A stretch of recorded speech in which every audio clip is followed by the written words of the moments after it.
Hello बच्चों, चलो question पढ़ते हैं। For the question, two statements are given, one labelled assertion and other labeled as reason.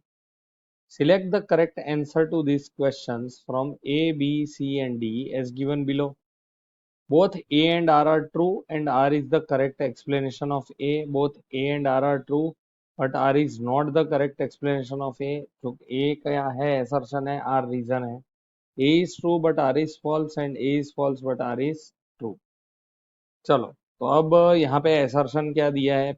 assertion दिया है power factor of the oscillator circuit is cos phi equal to R by Z, where symbols have usual meaning.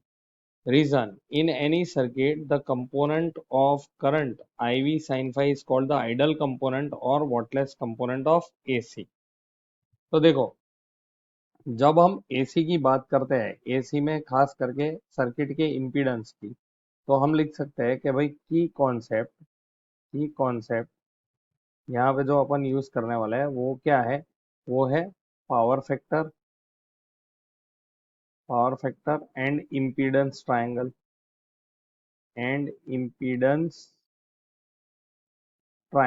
अब यहाँ पे थोड़ा समझ लेते हैं।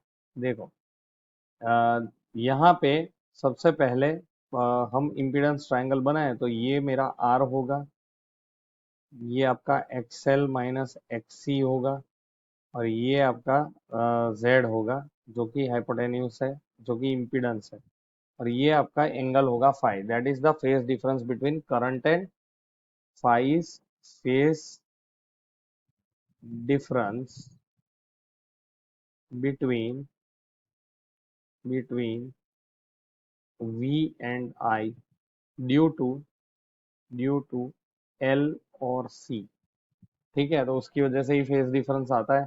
तो यहाँ पे हम देख सकते हैं आराम से कि भाई cos फाई जो है वो क्या होता है? It is R by Z. आप देख सकते हो यहाँ पे, और इसी चीज को बोलते हैं पावर फैक्टर। पावर फैक्टर ये बताता है, क्या शो करता है?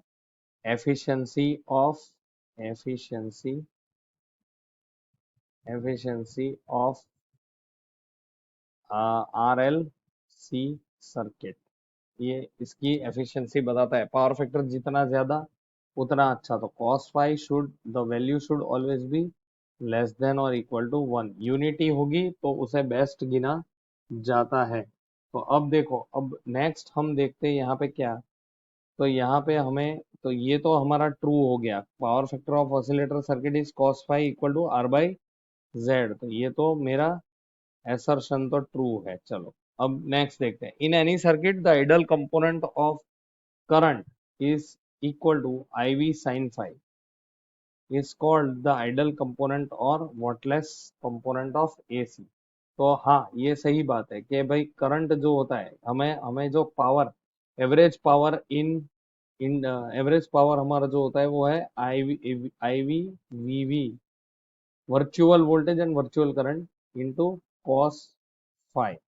ये हमारा एक्टिव पावर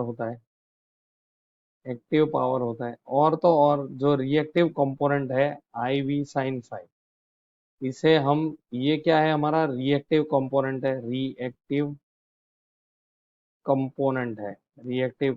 और इसका जो असर है वो क्या होता है? वो कुछ उसका ठिकाना नहीं होता है। तो उस हिसाब से अगर देखने जाए, मतलब it is a wattless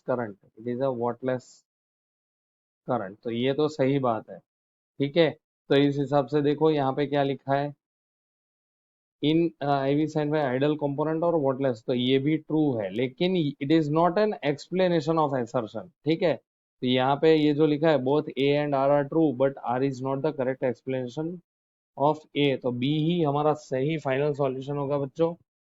thank you and best of luck.